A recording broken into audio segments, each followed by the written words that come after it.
साथियों,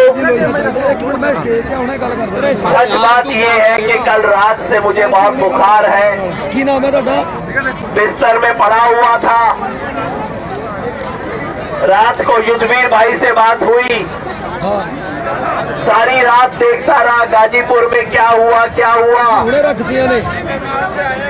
और उसके बाद जो स्थिति बनी, मुझसे रहा नहीं गया। मैंने कहा डॉक्टर साहब इतनी दवाई दे दो कि 2 घंटे के लिए मैं गाजीपुर होके आऊं, इसलिए आपके बीच में आया हूं सिर्फ इतना कहने के लिए, किसान एकता। साथियों, थोड़ा फोन किसी भी बहुत बड़े युद्ध में एक ऐसी लड़ाई होती है जो सारा मामला पलट देती है। चाचा मेरे को फोटो मुझे बता रहा कौन सी थी है? हमने इतिहास पढ़ा था। दूसरे विश्व युद्ध में हिटलर आगे बढ़ता गया, जर्मनी, पोलैंड, चेकोस्लोवाकिया सब आगे बढ़ता गया। जब रूस में जाके पहुंचा तब असली लड़ाई हुई और वहां से हिटलर के पांव उखड़ने शुरू हुए तो उखड़ते गए, पीछे आता गया, पीछे आता गया, पीछे आता गया। जब इस देश में किसान आंदोलन का इतिहास लिखा जाएगा तो ये कहा जाएगा कि गाजीपुर की जो लड़ाई हुई थी उसने किसान आंदोलन के इतिहास को पलट दिया। और वहां से जब इनके पांव उखड़ने शुरू हुए तो बस उखड़ते गए, उखड़ते गए, उखड़ते गए। पिछले 72 घंटे से जो षड्यंत्र रचा गया इस देश में किसानों के साथ, किसान आंदोलन के साथ, वो षड्यंत्र क्या था? षड्यंत्र ये था कि एक मौके का फायदा उठाओ। 2 महीने से जो किसान आंदोलन शांतिपूर्ण तरीके से, जो ऐतिहासिक किसान आंदोलन दिल्ली के बॉर्डर पे चल रहा है, जिसके सामने सरकार के पास कोई तर्क नहीं है, कोई जवाब नहीं है, सरकार के पास नैतिकता नहीं थी, तो सरकार को बस सिर्फ एक वीडियो की जरूरत थी। जहाँ डंडा काम ना करे, लाठी काम ना करे, वहाँ वीडियो काम करती है आजकल के जमाने में। और मैं पिछले 2 महीने से अपने साथियों को बोल रहा हूँ, मेरे भाइयों, कुछ ऐसी ऊंच नीच हमारे से ना हो जाए जिसकी वीडियो को ये 10 लाख बार चलाएंगे और किसान को बदनाम करेंगे। बस 26 जनवरी को इनको ये 2 वीडियो मिल गई। वो वीडियो हमारी नहीं थी, किसान की नहीं थी, किसान आंदोलन की नहीं थी, लेकिन इनके हाथ में बहाना लग गया। और उसके बाद षड्यंत्र ये था पिछले 72 घंटे का कि बस अब मौके का फायदा उठाओ और किसान आंदोलन को उखाड़ दो जड़ से। ये षड्यंत्र पिछले 72 घंटे से खेला जा रहा है। मैं आपसे पूछता हूं मेरे भाइयों और मेरी बहनों, पिछले 72 साल से इस देश में गणतंत्र दिवस मन रहा है। आप मुझे बताओ, क्या इससे पहले कभी भी आपने दिल्ली की सड़कों पे इतने ज्यादा तिरंगे देखे हैं क्या? हाथ उठा के बताओ, इससे ज्यादा तिरंगे देखे थे?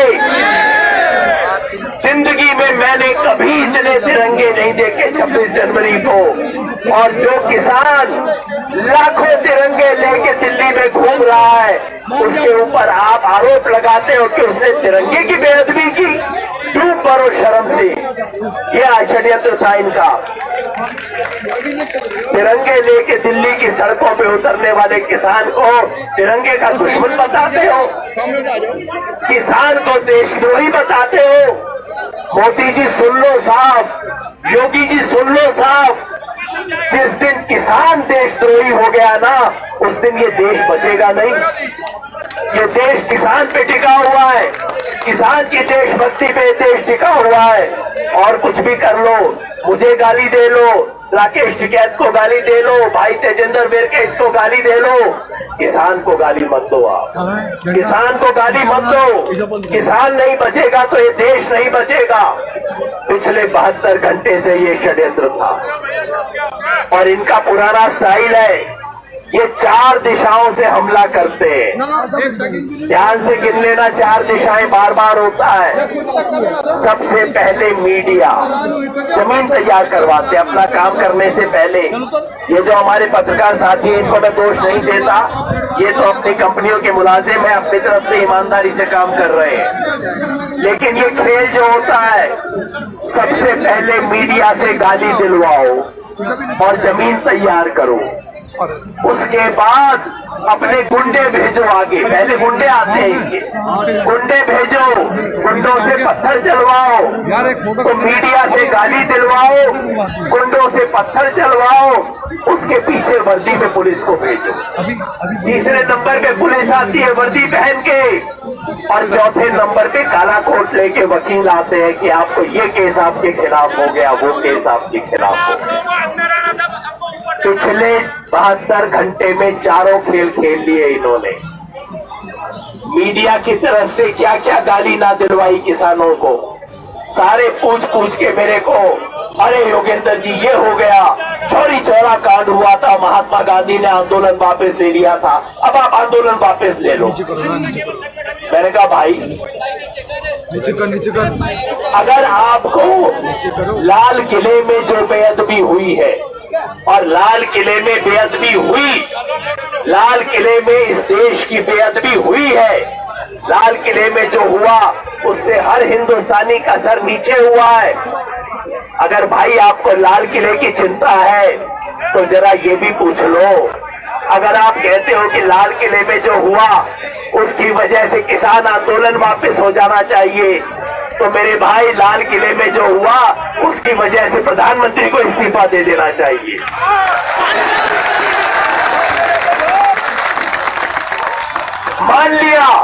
मान लिया कि हमारे कुछ किसान ट्रैक्टर लेके रिंग रोड पे आ गए, मेरी गलती है, मेरे को सजा दे दो, बिल को सजा दे दो, राकेश टिकैत को सजा दे दो। लेकिन मेरे भाई वो वाले लोग लाल किले के अंदर कैसे घुस गए? किला है ना वो तो, अरे लाल किला कोई सरकारी बिल्डिंग नहीं है जिसके 100 गेट होते हैं, किला है। वो किले के अंदर कैसे घुसे? लाल किले में पुलिस नहीं, आर्मी बैठी हुई है। जहां आर्मी है, पुलिस है, वहां ये लोग देशद्रोही कैसे घुसे? वहां उन्होंने तिरंगे के अलावा कोई दूसरा झंडा कैसे फहराया? और उस टाइम पुलिस बैठी हुई क्या कर रही है? पुलिस बैठी हुई क्यों दिख रही है? जो पुलिस कल शाम को मेरे बड़े भाई राकेश टिकैत को कहती है तुम्हारे खिलाफ कार्रवाई की जाएगी, भागो यहां से, नहीं तो वो पुलिस वहां पे कुर्सी पे क्यों बैठी हुई थी लाल किला के अंदर? जवाब दे इसका मोदी जी। तो पहला सवाल मीडिया ने उठाया।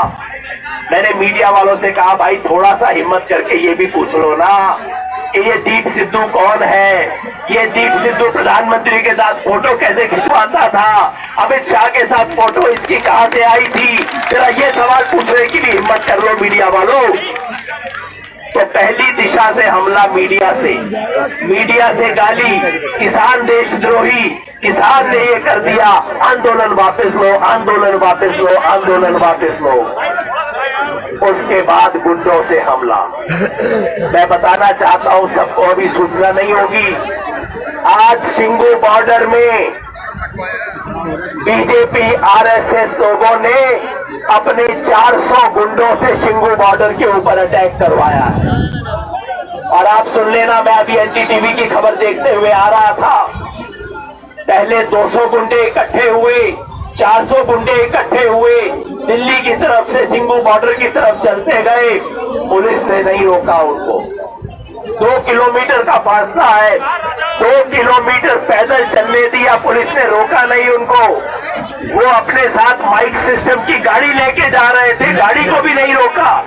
जिस इलाके में कोई गाड़ी नहीं चल सकती वहां पे इन गुंडों को अपनी गाड़ी लेके जाने दिया पुलिस ने। और जब वहां पहुंचे तो इन्होंने सिंगू बॉर्डर पे पथराव शुरू किया।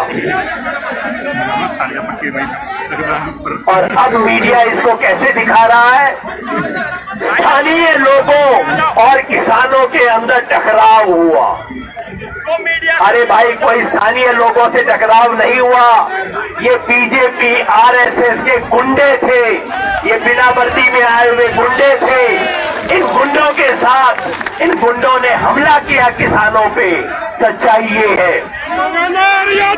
और ये किसी नाम का ना लो भाई, किसान एकता का नारा बस। और तो एक हमला, पहला हमला मीडिया से, दूसरा हमला गुंडों से, उसके बाद आएगी पुलिस। जैसे आई यहाँ के ऊपर, यहाँ पे पुलिस आई और जिस तरह से आप लोगों ने उसका मुकाबला किया, ये इतिहास के पन्नों में लिखा जाएगा। मैं अपने बड़े भाई राकेश टिकैत को, अपने भाई तेजिंदर विर्क को और तमाम साथियों को बधाई देता हूँ। आपने जिस तरह से पुलिस का मुकाबला किया, तीसरी पुलिस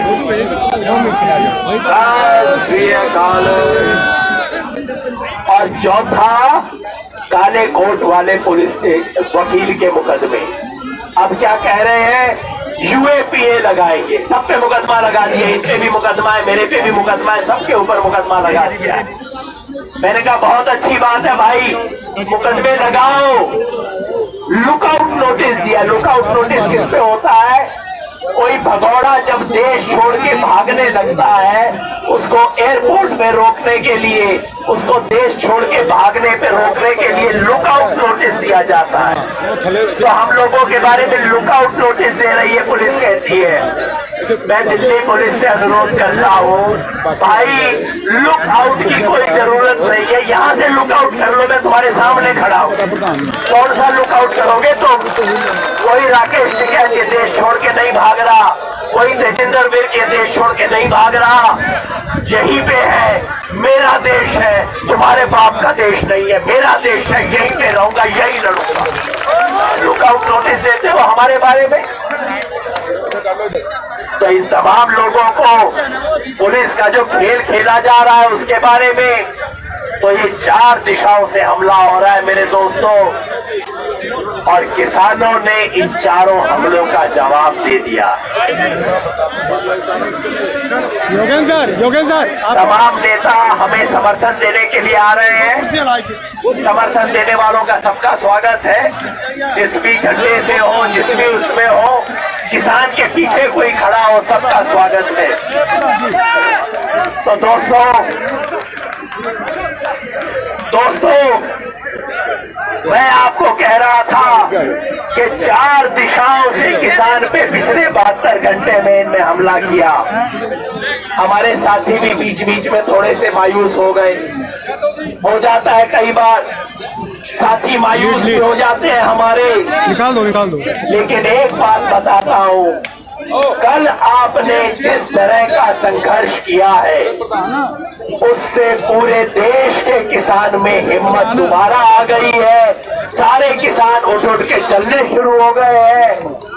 और मेरे भाई राकेश टिकैत जी, भाई पीछे बैठे हैं, राकेश टिकैत जी, आपके 4 बूंद आंसू ने, मेरे भाई राकेश टिकैत के 4 बूंद आंसू ने किसान के ऊपर जो कलंक लगा था उसको 4 बूंद से धो दिया है आपने, खत्म कर दिया है।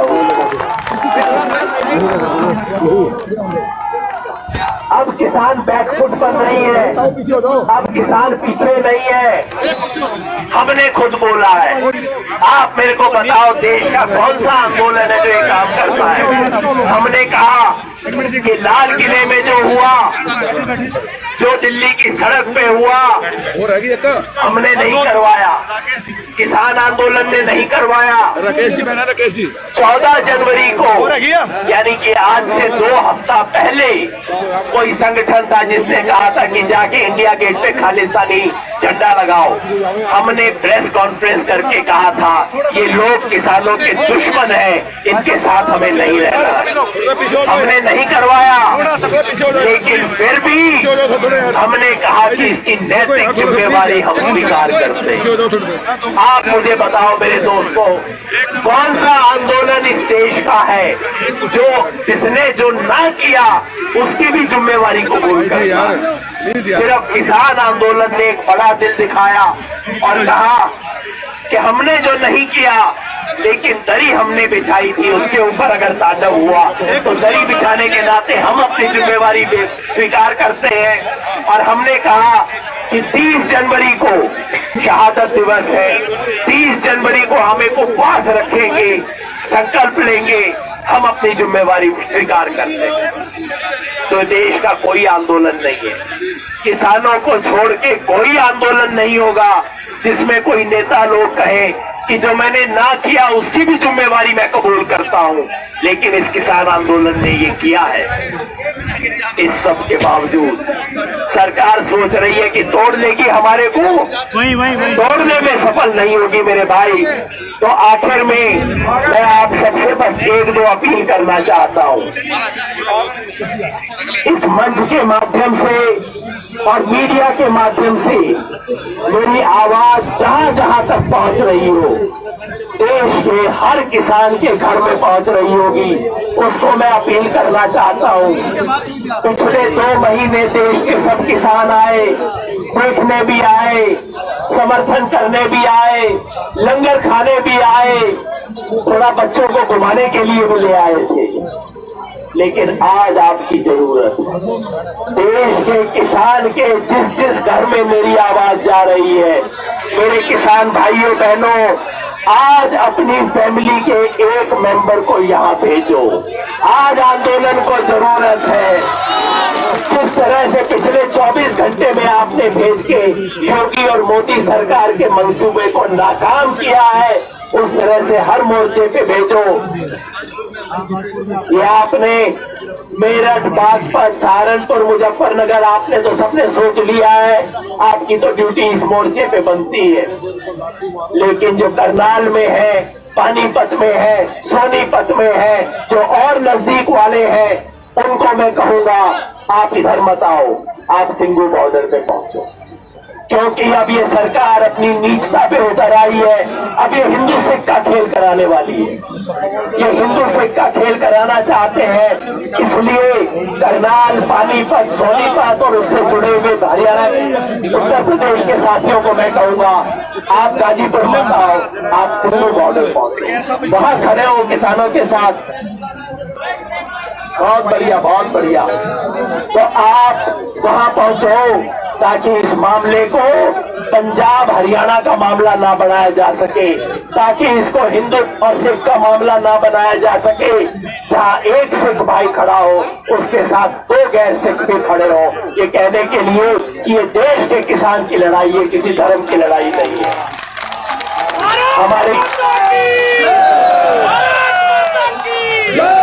हमारे टीकरी बॉर्डर पे हरियाणा के बहुत साथी पहले से बैठे हैं, वहां हरियाणा भी है, पंजाब भी है।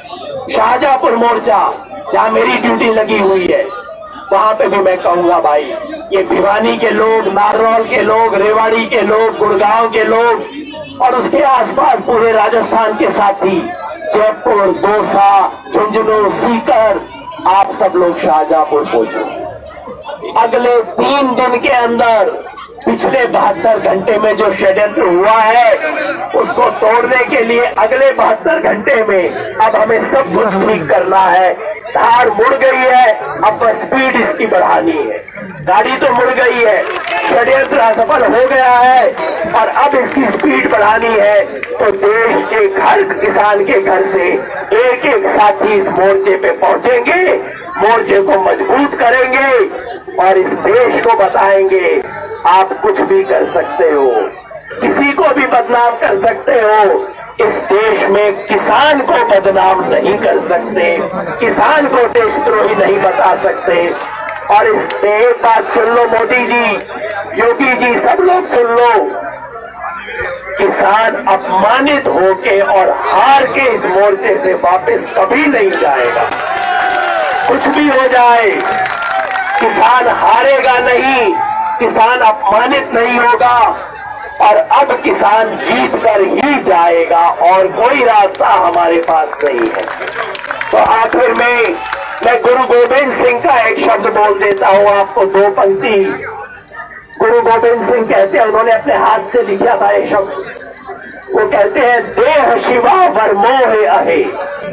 मतलब शिव जी भगवान को याद करते हुए कहते हैं, भगवान शिव, अगर तूने मुझे कोई भी वर देना है तो ये वाला वर दे। देह शिवा वर मोह अहे, शुभ कर्मण से कबहू न डरूं।